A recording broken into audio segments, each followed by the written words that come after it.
Straight ahead on the Valley today, a turnout to help that was so big they had trouble finding jobs for everyone who wanted to lend a hand.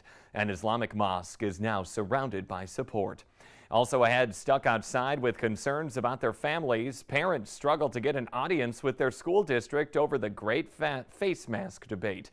And it may be that the Monarch massacre of last summer is still on their minds. Morehead says no to aerial mosquito spraying. But first, the J&J COVID shot, it's back for at least one area healthcare provider. Starting in just a few hours, that one-shot dose will be available at Sanford Hospital and at the vaccination center inside the former Gordman's building. The CDC is giving the green light to resume use of the Johnson & Johnson vaccine after a pause to study some bad reactions in a small number of patients. Sanford health officials say the restart is an important step in the effort to reaching herd immunity.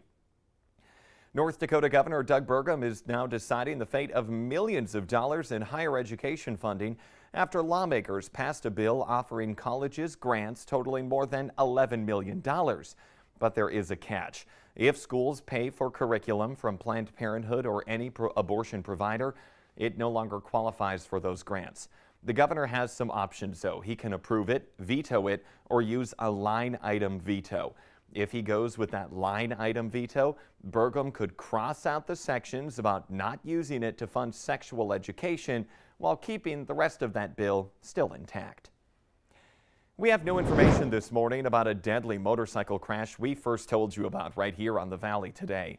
That driver is now charged with criminal vehicular homicide, and he could be facing up to 20 years in prison if convicted.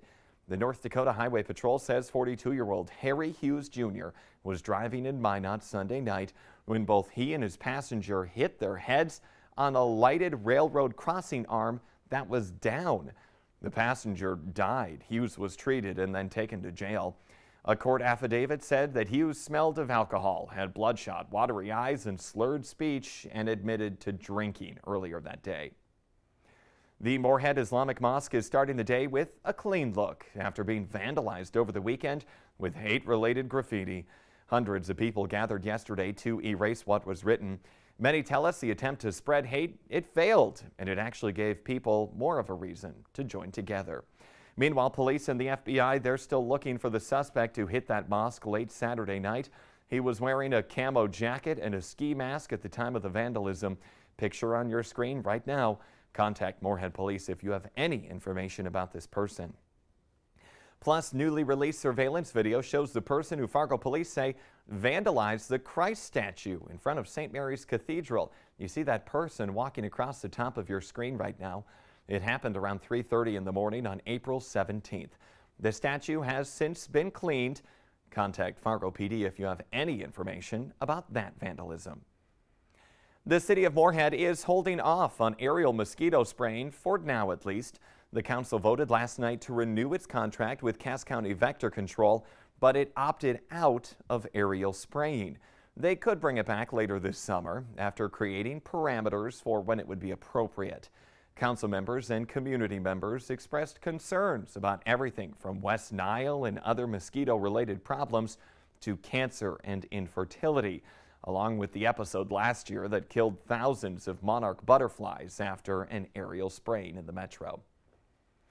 Some parents of students in the West Fargo School District, they're taking a stand now on the controversial face mask issue.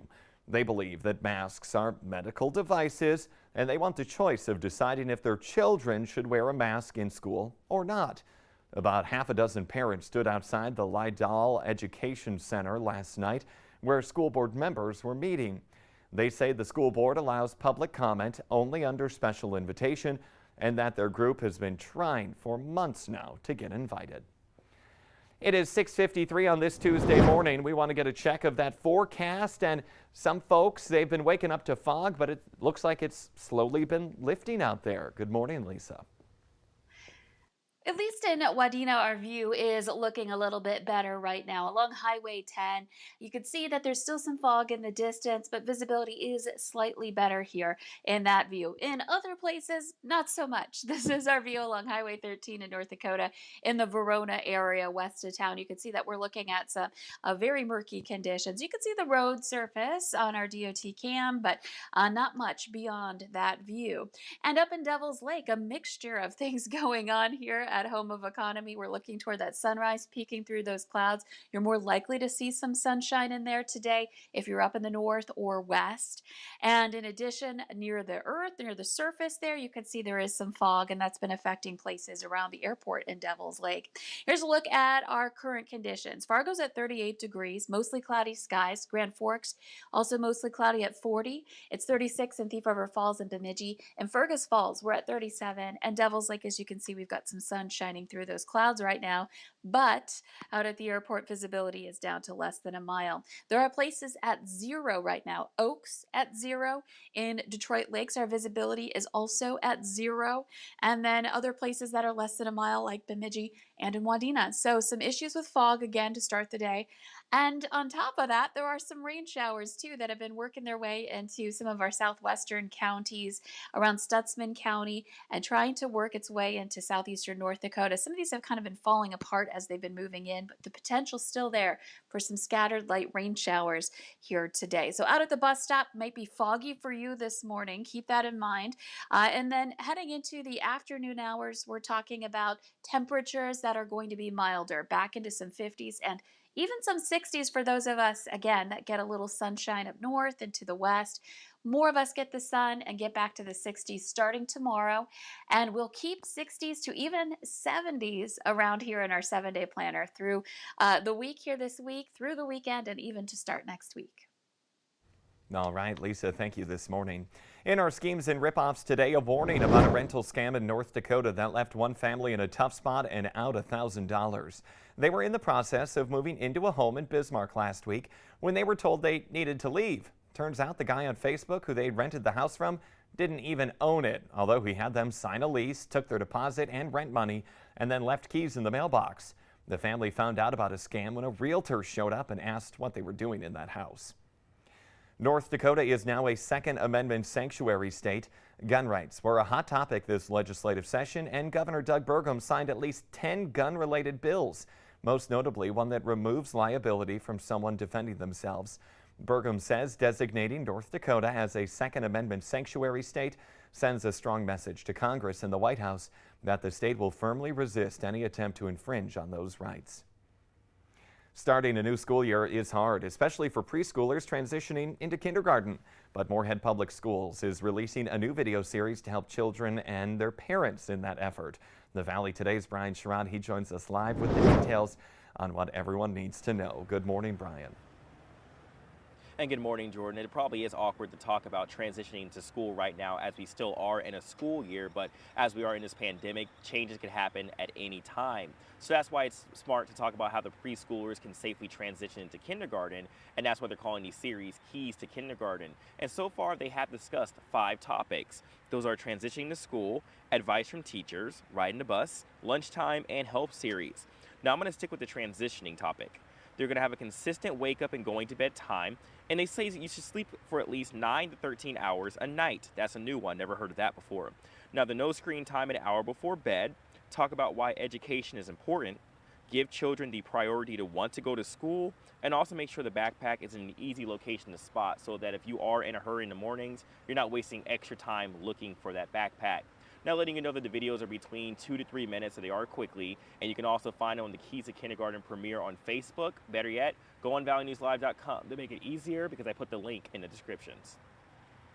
Some good advice. A lot of parents are hesitant, especially with the pandemic. What's that going to look like? Brian Sherrod reporting live this morning. Thank you.